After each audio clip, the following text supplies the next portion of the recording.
All right. Hey, welcome to Liquid Lunch. It's me, Hugh, and Jen is here, and it's Thursday. We're having a show today. It is Thursday. Right, Jen? We are having a show.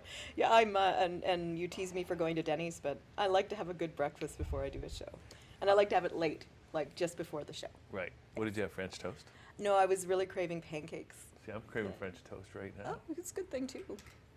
Breakfast is a nice meal. I just don't like to have it in the morning. I'm usually not ready for it. That's weird.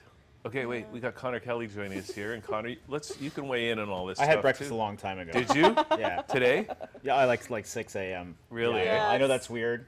No, Well, I think that's, I'm not in the TV business, so like, I have kind of a normal schedule. I think that's Yeah. rational and reasonable. I don't really do well with rational and reasonable most of the time, so. Yeah, exactly. Yes. No.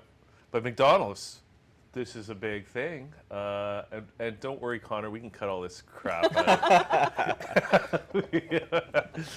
McDonald's is going to start serving breakfast all day at Oh, most yeah? of their restaurants across the country. A&W too.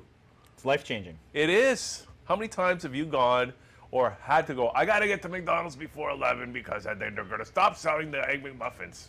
You've been out for a night of drinking the night before. Yeah. 11 a.m. I mean, who are they kidding? And you need that Egg McMuffin because there's nothing like an Egg McMuffin to start your day after. I think It's the only way to do it. I know. It also works just to stay up until they start serving breakfast. I could tell you a story about that, but I don't think I should. Maybe off the air, that one. I could tell you that one off the air. Okay. It involves, Egg McMuffins. it does, yeah, it Yes, does, yeah. Egg yeah. McMuffins. Okay, good. Of well, course. Here we are, we're on the show. We're here with Conor Kelly. Conor Kelly, and we're just kind of freewheeling it, Hey, right? I'm But- having fun. Okay. No, wait a sec. No, Is this the show? This is the show, and we Yeah, we- can change it in editing. So Yeah. All good. Now you were here a few years ago, right? I was here about, I'd say 4 or 5 years ago. And we were in the same building, right? But You were in the same building, but there was a different setup. Like we were in a different studio. we were on a different floor. Yeah, Oh, that's right. Okay. Yeah. we were in the So- original That Channel studios. Hugh's Yeah. come up in the world since then. Is Like, that- at is least that a- what's at happening? least Well, I a went floor or two. sideways for a while, and then I went domination. down, and then I came back up. Literally, because you're on a higher floor. Literally, and figuratively. But yeah, I'm really grateful to be here. Thank you for having me. Excited for this. Yeah, it's good. Well, Hugh hasn't filled me in on what we're talking to you about, so I would love I the barely filled him in, conversation so. and- Oh, Well, that's I know. good. I mean, well, the last time you were here, we were talking about you were doing a fitness business. or something? So yeah, I mean, by profession, I'm a personal trainer. So I'm really interested in your breakfast choices. So that's really what I've been doing for the last 2 decades. But as part of the process of having my own business, I had my own gym for a while. We can talk about that too if you Where want. was it? It was on Yorkville Avenue. Wow. Yeah. That's And so, upscale. I mean, as a part of that process, I think I just started doing some public speaking at one point, and realized that I love it and I'm great at it too. And so that's now a little bit more what my focus is. I do keynotes, I do workshops, I do lunch and learns at corporations. Sometimes I put on my own workshops where people come to me. And so that's kind of what we're going to talk about. So is it about health and fitness, or are there other So areas? it has been. I've been very geared. I mean, obviously, when I was promoting my personal training business, it was all about that. And there's obviously an emphasis toward body transformation, let's call it, like fat loss, because that's what people are initially attracted to, and then you kind of you get them in, and once you get the stranglehold on them, you can say, okay, listen, this is really about your health, and it's not about this sort of superficial stuff. Oh, sorry. So you basically you take them in and then you beat them into submission for their own good. Exactly. Well, I mean, what you do is you make it sound really sexy up front. You know what I mean? And then once you've got them in the door, then you tell them, okay, this is really how it's going to go. That's how everything works. Nothing sexy will happen here. That's how everything works. Even you as a writer, Jen, you probably, the first line has got to be, you got to reel them in the first line. You got to hook, Yeah, set I'm the hook. a little too honest for that. Sometimes I actually start the way I want to start and just see if people Oh. will follow me anyway. It's all cult of personality, right? I guess.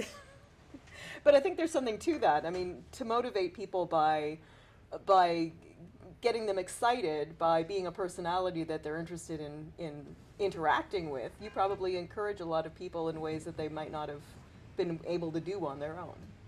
Yeah, absolutely, and it's part of it's just finding that right mix of elements that speaks to each person. But I think for me, that the sort of the blanket message had a lot to do with my own personal story around it, and I think that immediately drew people to me. They connected to me right away because of my story and my past struggles with my weight.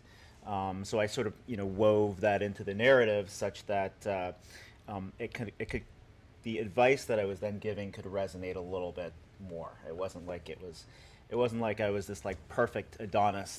This is how I arrived on the planet, and I was kind of saying, I can reshape you in my image.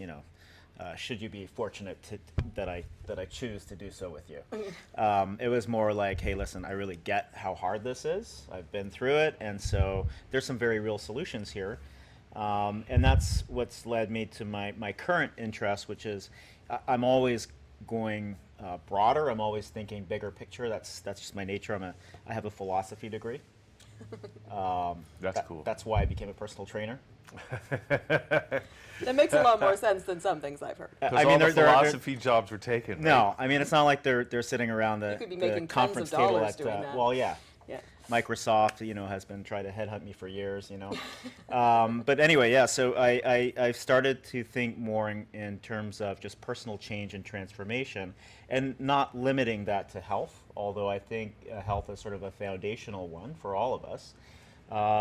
But the principles that I've learned in 20 years of working with people, here you can apply that to anything, whatever change you want in your life. You want to be more successful in your job, you want to climb the corporate ladder, you want to start a business, you want to give up an addiction, you want to quit smoking, you want to quit heroin, I don't know, whatever the case may be. There are certain principles that I've discovered over the last 2 decades that I think can really make a difference in people's lives, and that's what I'm really motivated to do and really passionate about now. Can we get into some of that? Because I mean, the weight loss thing. People, my entire life and recollection, people have been talking about that, and diet books, always a new diet book or a new diet fad or a new approach, and there's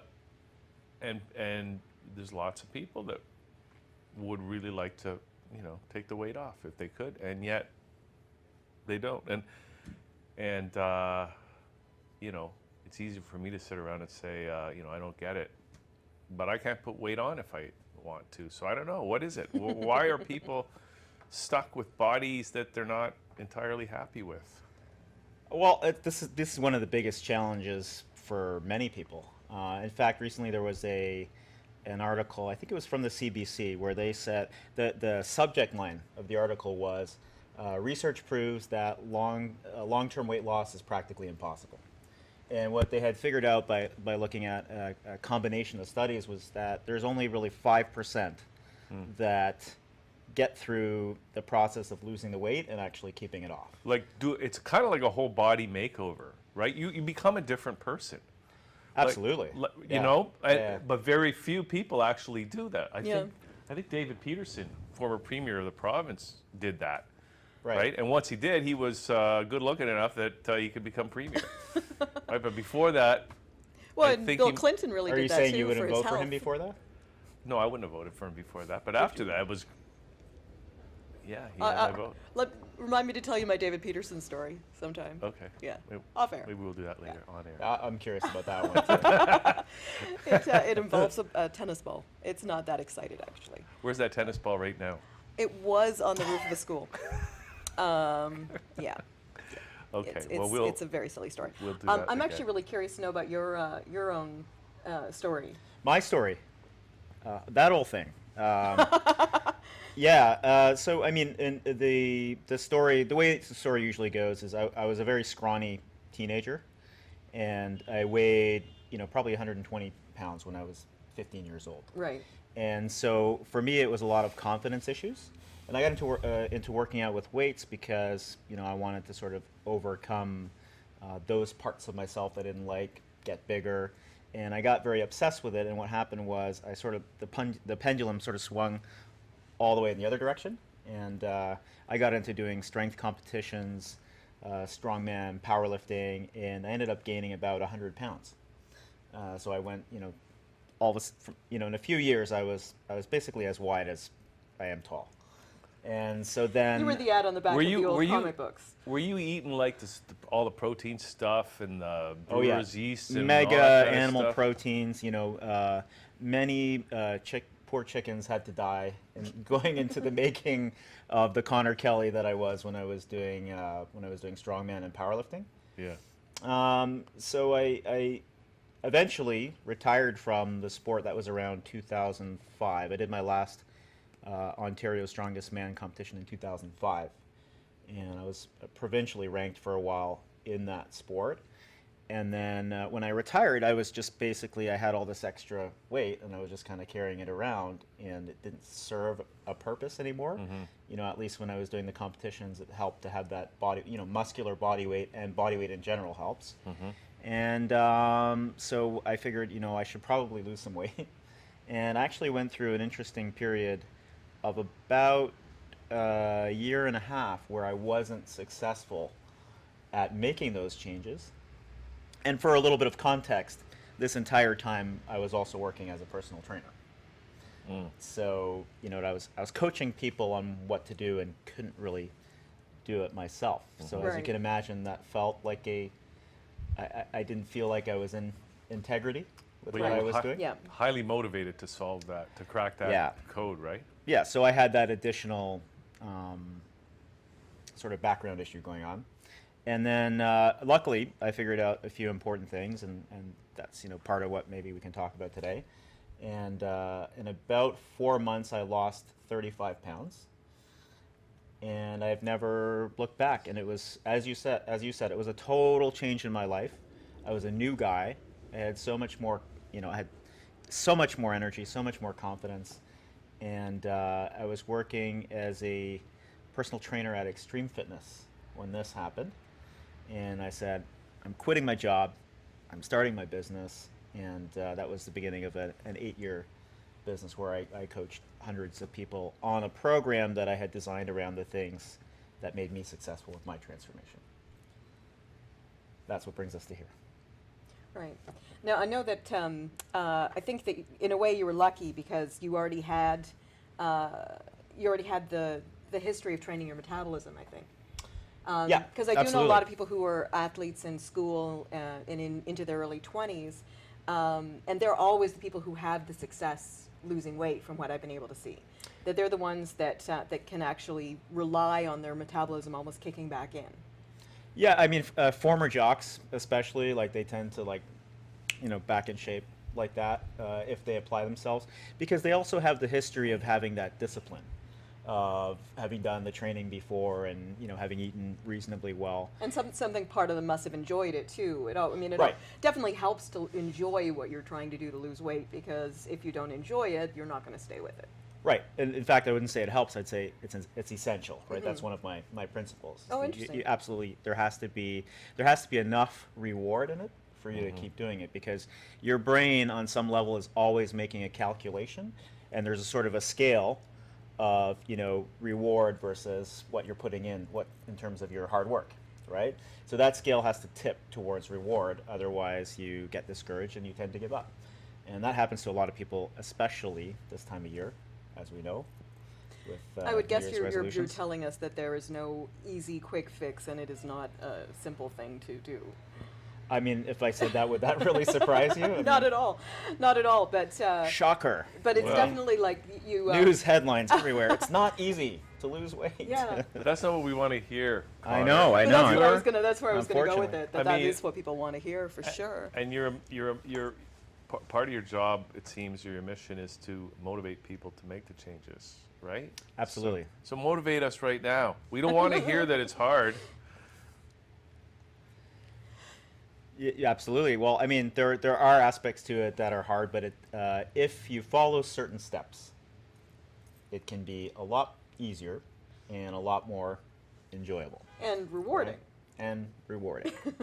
Yes. Because I think you're right. I think that the thing that most people go through when they're trying to lose weight is that they try and try and try, and they feel like they're really putting in the effort, but they're not getting anything back. Yeah, and that's part of the problem with it. That's why it's so intractable. Is it takes time for those changes to happen.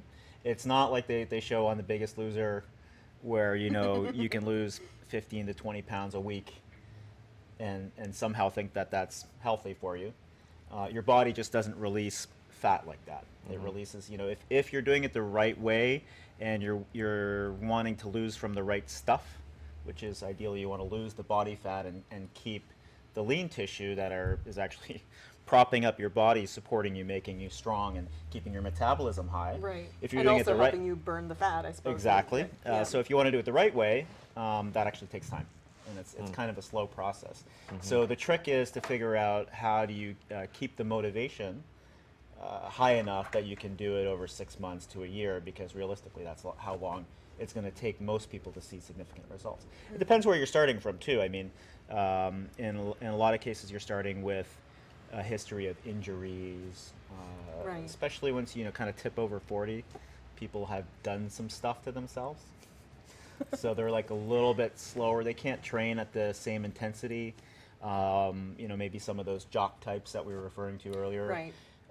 They come back. I mean, they may have had a bum knee that they've had surgery on 10 years ago, so it's a little bit different. They can't come right back into it at the same intensity, although they want to try. Right. They think they can. They think they can still do it, but that's not how it works. And I suppose they can pretty easily re-injure themselves. And Absolutely. So yeah, so I would say it's essential in the beginning. I think I just actually had a blog post about that today. I think one of the biggest mistakes that people make right out of the gate is they really are sort of binging on their own enthusiasm. Like they're too excited about it and they try to do a little bit too much too soon. right. And because there is that it's sort of disproportionate in terms of the results that you get for that, because it does take time, and you're not going to lose 15 to 20 pounds in that first month, most likely. It's really hard to sustain. So you're like halfway through the month, and you've given up all of your favorite foods. You've given up wine. You're in the gym 4 or 5 days a week. You're exhausted. And then you step on the scale, and congratulations, you've lost 2 pounds, Right. right? And then it really becomes hard to sustain that because it's extremely discouraging. Or if you're, I mean, I don't know if this is true for men too, but I think a lot of women find that they've built muscle that they didn't have before, so they actually gained weight, and that's even more discouraging. Right. Well, and then Because people they could don't have lost realize, some yeah. fat, but they may have gained more muscle, and muscle's heavier, and just Yeah. And you try to rationalize it to yourself, but if you actually work out for a month and gain 3 or 4 pounds, it's going to be pretty distressing. Yeah. I mean, I would imagine I'd find that distressing. I don't know about you. Yeah. Well. Yeah, just like, do you What? have that? Well, you don't have that. You What? bike everywhere. Yeah. Yeah, so you're always on the go and you're always working. I couldn't gain weight. If I tried, because I used to do that too. I used to work out and I used to like have the protein shakes and all that stuff, and I couldn't put on weight. Right? I built up some muscle and stuff like that, but Girls hate you, right? When you say that to them. yeah, I guess. There's so many other things to love, though. It's not a big deal. Do you find people's experiences that there's like an approach that works for everybody, or that that different people really have different things you have to do to get them to lose and to get their Yeah, bodies I mean, in shape? from a physical standpoint, yes, absolutely, there are differences between people. For instance, it is a lot easier for men to lose weight Yeah, than it we're is for very women. well aware of that. Believe me. It's very unfair in that way, but it has a lot to do with the body's the biochemistry of the body, and so slightly different approaches are required for different people, and then obviously taking into account, like I said earlier, what's going on with their bodies in terms of movement patterns, muscle imbalances. But really, where I like to get to as quickly as possible, and the reason I do the talks that I do nowadays are a lot broader, is because there are certain underlying principles that do apply to all of us, right? And I think, as a microcosm, if you understand those first, then it sort of branches out into everything that you do, and how you set yourself up for success, and don't get caught up in the pitfalls that generally cause failure. And that's really where I start separating I look back over 2 decades of experience, and I kind of rack my brain on the different clients that I've worked with, and this guy did really well, and what happened over here? Why didn't that work over there? What was this guy doing that that person wasn't? What made them different? Why were they successful? And there's sort of I've noticed over the years that as I got more into the human side of it and understanding the psychology of it and human nature, I got better at it. So when I first started my career, I had a lot of clients that I couldn't help. And then, as I went through my career and became more experienced and understood the human side of it, I'm not going to say that every client is a 100% transformation success story, but that ratio got much higher. I might have had a 70% or an 80% success rate. Right. Which is extremely high in personal I training. was going to say, because especially if you look at that article you were talking about, that, Right. That it's more likely that people will fail. So we're beating the stats. We're Yeah. beating the stats. And if you look around, most gyms, I mean, if you spend any time in gyms, sorry, that wasn't meant to be anything towards either of you.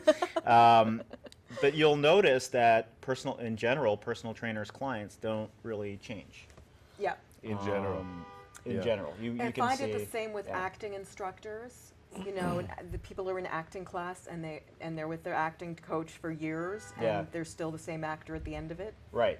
And you kind of wonder what the acting coach is doing wrong, that they're still doing exactly the same thing. Because you would think. Interesting. And I'm I sure think there's a that lot of reaches all. It's probably in Yeah. everything, right? I mean, people, it's difficult to change no matter what, right? So if you Well, want to, that's where I've maintained that 5%, like that 95-5 ratio.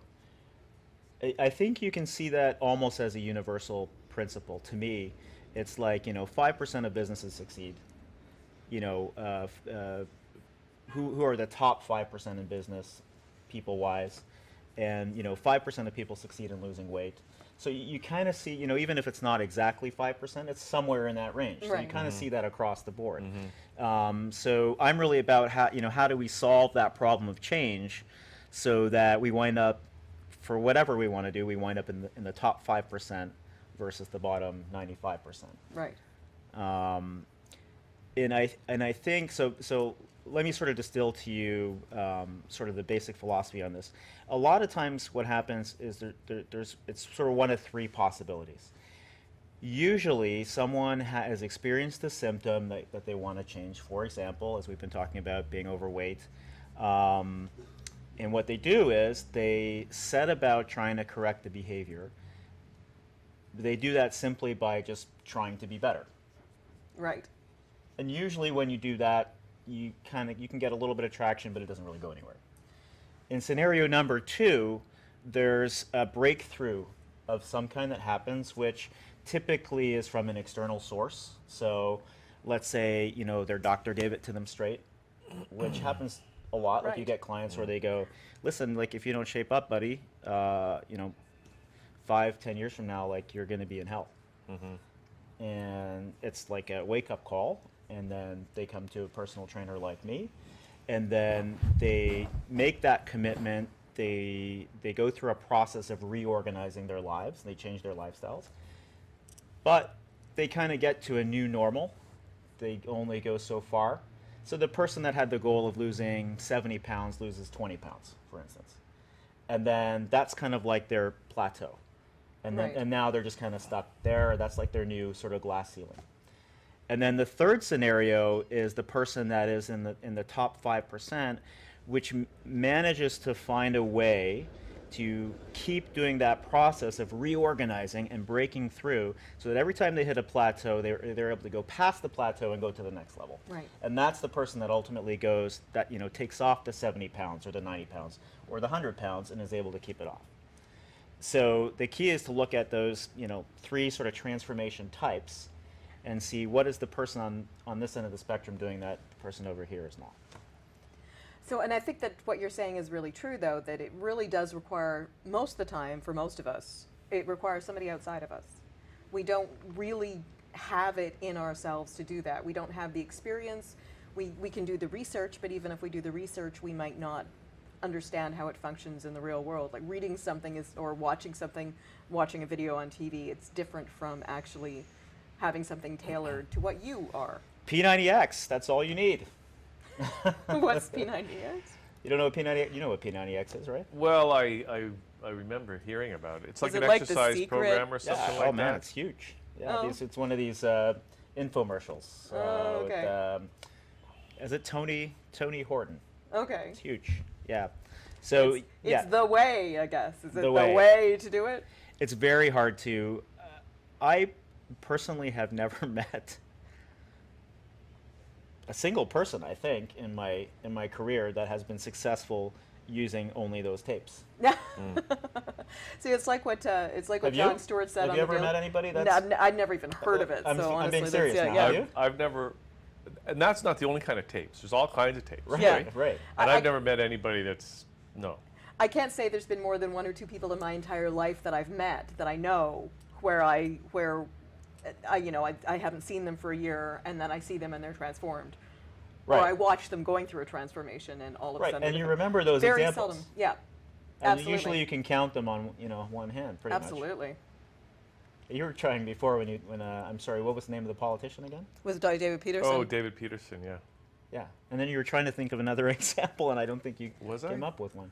Well, I mean, I was saying Bill Clinton because he basically, I think he got the news from his doctor that he was going to be dead in 5 years unless he did something. Something like that, yeah. And then the people we do watch that are maintaining that really incredible level of fitness are people who have the money to buy personal train. They're the Hollywood elite who have Right. their own personal trainers and live-in chefs. And I think Jennifer Aniston has a live-in Pilates instructor. I mean, this is people whose entire bread and butter is about staying in absolute top physical shape. So they're highly motivated as well as having the money to sink into exactly what they want. But So that sort of speaks Yeah. exactly to one of the points that I'm very big on, because in that case, you're right. Their whole they have to look good. It's not optional. Mm-hmm. I have a hunch that Hollywood is kind of a judgmental place. I mean, I don't know. It's astonishing. It's It's a little have bit you like been to LA? it's like Church Street a little bit, judgmental place. Say more than that. So what I'm saying is that's part of the context, the environment that makes their success more than possible, makes it even likely, Right. right? And what I've found over the years is that the people who are successful at manipulating conditions in their environment are the ones that see the biggest transformations. The Biggest Loser is another great example of that. Think about that show specifically and what it is. You leave your family behind. You go live in this house for, I don't know how long is it, like 12 weeks or something like that, or Yeah. 6 months, however long it is. All of your influences are gone. All of your Don't outside, have exactly. you can't get to your refrigerator. They feed you, Yeah. so you have no choice. You're eating what they give you. They have trainers who love being on television with a penchant for mega theatrics. Who probably would have been like drill sergeants in other lives. Right. Yes. They have slight issues. Let's put it that way. And they beat the crap out of you week after week. And well, I think how much does that resemble the average person's day-to-day life? Now, what's really interesting is what happens to those people when they go home. And think about how hard they all fight to sort of stay on the show, because they know that how the contest sort of continues for the people who go home, and they know that once they're home, they're back in their own environment. All the same triggers exist, and so they're likely to revert to bad habits and whatever addictions that they have. So they're fighting to stay on the show. And even the people that win The Biggest Loser, I remember seeing the stat somewhere. It's similar to this 5% that we're talking about, but pretty much about 95% of them regain the weight. If not all of it, a good chunk of it. Because your environment sort of predicates how your body looks.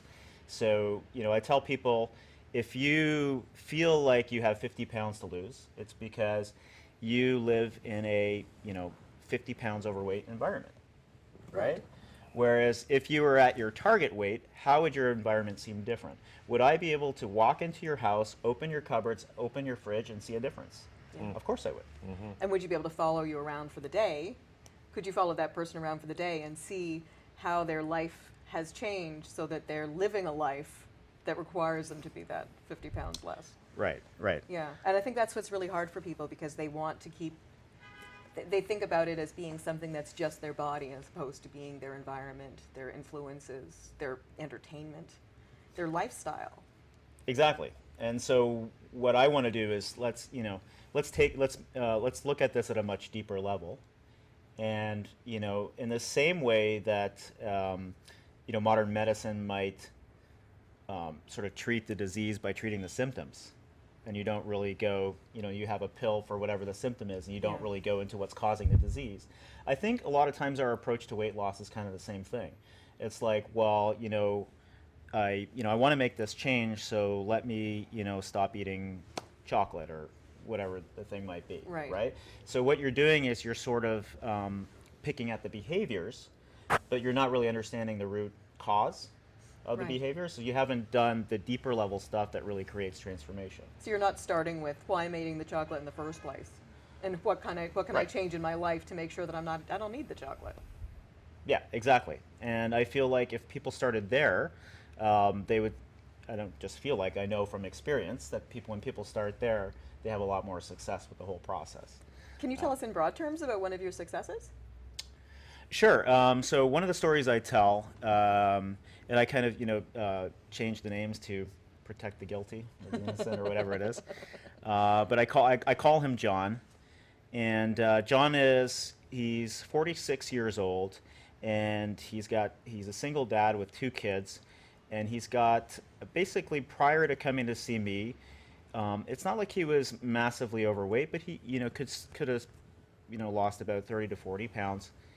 And he'd literally been trying to do this on his own for 12 years without success. 12 years of going to the gym, 5 or 6 days a week, to wind up not seeing very much progress or any progress at all, and to more often than not get injured. And he had a little bit of some structural stuff happening with his body too that made it a little bit more difficult than most people. So the first day that we met, I think that he felt extremely liberated because I was able to show him right away mistakes that he was making that were compromising his progress. And you could just feel the weight sort of lift off of this man, because he was like, people want you to tell them they're doing it wrong. Because they want to go like, okay, why isn't this working for me? And then if you make it clear, like, okay, now it makes sense. I was doing the wrong stuff. I was making a lot of mistakes. So once he sort of got that, it was like the guy was hooked, and I knew that I had a kind of a believer, and so it was easy to take him through. It was much easier than most people to take him through the process. And what happened was in the first 4 months, I think he lost about 20 pounds, if I'm remembering correctly, but more than that in fat pounds. It was like 25 or 30 pounds of fat and gained about 5-10 pounds of muscle in that span of time. Like, it was a massive transformation. The before and after looks great. Like, it's a noticeable difference in 4 months. And he's never looked back since. The guy's like, now he's just like, what target can I hit next? And I keep wanting to progress, Great. and going to the next thing. And now it's a question, let me shape my arms, and can I build more muscle here? And where can I tighten a little bit more around my waist? But the key with him was, as soon as I had him hooked, there wasn't any aspect of the program that I asked him to do that he wouldn't do. So that's sort of a big key, is how do you get people 100%, if not 100%, very compliant? Because that's really how they get the results, is if they comply with the program. The program works, If you follow the principles of nutrition and exercise, you get better, you lose weight, you get healthier. But it's to get people to actually be compliant with that. So and that's a not lot ask about for it. building trust with your clients too, then. Absolutely. You have to sort of infuse them with belief in what you're doing. Now, there's a lot of tricks to that. But he certainly exemplified a person who took the information that I said, and rather than going, oh, that's too hard, it's too different from my own habits, went ahead and made changes to his environment so that he was able to actually pull off the things Right. that I wanted him to do. And you were also able to build on good habits that he did have, like the actual getting to the gym. Right. So that And- makes it a lot easier. Yeah. I know if you've been listening so far, that does make it easier. If the person's already going to the gym, But now you can tell him things to do that will actually get him to the Exactly. plateau that he can cross. exactly. Because with most people, what I'm trying to do is get them to go to the gym in the first place, right? So that's more of an uphill battle. Now, are you still working as a personal trainer? I do. I freelance on a part-time basis. Just taking the clients that you want to work with, kind of thing? Yeah, I'm fortunate enough to be at that point of my career and kind of work. I can kind of work the amount of hours that I want to work, and it provides me a lot of flexibility to write and organize my workshops and the other stuff that I do. Yeah, so you're doing the workshops as well. So do you have any coming up? No, actually, that's what this is supposed to be, a kickstart to the year. 'Cause I sort of took a back seat last year. Wait for a second. You're doing Yeah. the same thing that everybody does right after. Is this your New Year's resolution then? This is. No, I mean it's been a long time it was a very deliberate thing. I took about 6 months off speaking last year to really focus on writing and clarifying and making my ideas more concrete, so that they were really ready for because I'm kind of reinventing myself. I don't know. Do you feel that? You feel that too? I'm like the personal training thing and the health. I'm passionate about that too, and I enjoy discussing it. But I'm really about taking those examples and just saying health is sort of the vehicle, but let's learn how to apply this to anything that you want to do. It's great. And so that was, that's kind of, in that sense, I'm reinventing myself as a speaker a little bit, because Right. those are broader topics that I haven't gone into as much. So really, it sounds like you're about how people can achieve real change that Yes. they're looking for, which is something Transformation here. Okay, transformation. I can work with that. Yeah, Yeah. you can get behind that. Now, so you're going to be speaking, and of course, if there's, I guess, companies, organizations that need speakers, they can get in touch, and you can come and get them motivated about transformation, whether it's personal or corporate or whatever. I will get them so motivated. I will be so good. I'll be so motivating. Oh no. Oh no. Now, is there any, It'll be Is- huge. is there anything else gonna be besides, huge. besides the speaking? I mean, you're talking about writing. I mean, it sounds like a lot of the There's a lessons. book coming up here. That was my Is question. that what you were getting That at? was Yeah. that was your question? Do you have a title yet? Yeah, it's called the, I don't know, am I supposed to share this kind of stuff? Not if you don't want to. But you can if you want to, get people I mean, pumped. it's going to When be you a launch your little bit Kickstarter. I mean, the title of my talk that I'm doing now, of my keynote that I'm offering, is The Science of Transformation. So going back to transformation, so the book is going to be called The Science of Transformation. Now, Very what cool. sort of long tail subtitle I put on that will probably be more proprietary. Well, either but- that or if you think of something really cool to use as a title and have the science of transformation as your subtitle. Yeah, yeah. So it could change, but I mean that's the working title now. Anyway, that's the concept. Is When it becomes Conornomics or something. no. Good. Yeah, it was a terrible title. Absolutely terrible title. The book sold 1 copy, folks. And it was your mom. Connor, that's right. Yeah. My mom loved it. She's got her comment on the back. Best book I ever read. By Connor. Yes. Were you going to say something else about the book, though, there, Connor? I detect you were going to say something about the science of transformation. That's the concept of the book. Yeah, well, I mean, the concept of the book is really, as I've been saying, how do we distill the differences between the person in the 5% that makes the complete 180, the transformation, and the person that winds up in the 95%. And how can we not make that sort of airy-fairy, positive thinking type stuff, but let's make it actually concrete, actionable processes. Yeah. So that's where the science comes in. Yeah. Very And there's a lot of science to it, and I've started in recent years invoking more neuroscience That's to cool. really understanding these changes. Yeah, there's nothing better than getting off aphorisms and getting into action. I like that. Oh, you can steal that if you want. Can I? Yeah, yeah. Part of my job here is to come up with slogans for people. It's just, yeah, I'm very stealable. So yes, please. All right. Okay, Conor, so we got the book, and we got people can hire you for speaking engagements, and if they're real lucky, they can get you as a personal trainer. Is there anything else we should know about before we give people your contact info? Yeah, I mean, the biggest thing right now is stay tuned to my blog. It's conorkelly.com. Really hard to remember, I know. How did you Don't know get how it? I came up with that. And that's it? No / Conor blog Nunn. or anything like that? No, it's just That's conorkelly.com. Okay, very cool. And, you know, I'm posting a lot of my ideas on there very regularly. Do you tweet as well, or? I do, but I honestly, I more or less just when I have a blog post, I sort of tweet that. Right. Okay. So, I'm not so good with the tweeting. Yes. Did you tweet that you were at Denny's this morning? No. Okay, just checking. No. I tweeted that you should follow the National Park Service alternative account. That's what Okay. I was tweeting because they're into real science, but they're not allowed to talk about science anymore. So they have to have an alternate account to talk about science. All right. I think science is going to be at a premium in the next few years, so I'm heartily. Who cares about science? Science schmience, right? Yeah. But I love the idea that transformation can be something that you go at in a really practical way, and that if you want it, you can get it. That's actually very motivational. The fact that we can, Yeah. if we're really that we can do it if we apply science in the stuff that. Well, and Conor's that's how I write. I mean, I don't think you can sit down and write a book like something that takes that long.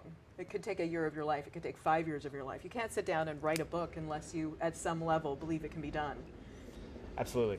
Yeah. There's a sort of like a that's where I call, you know, inspiration versus motivation.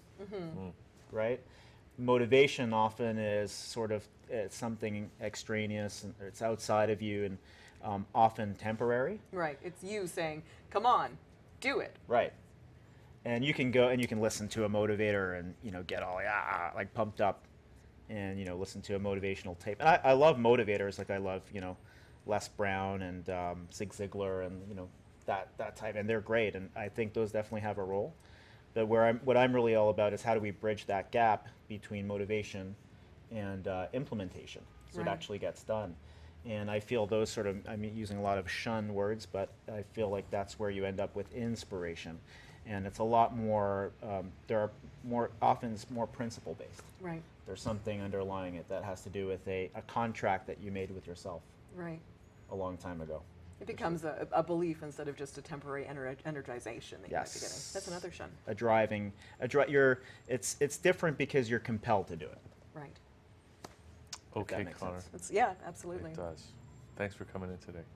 My pleasure. It was really Yeah. fun. People can go to conorkelly.com, check out the blog, get in touch with you, and take it from there. And all the best with the book. All the best to you. Okay. All right. We're going to take a little break. Liquid Lunch, thatchannel.com. We got lots more coming up, so stick around.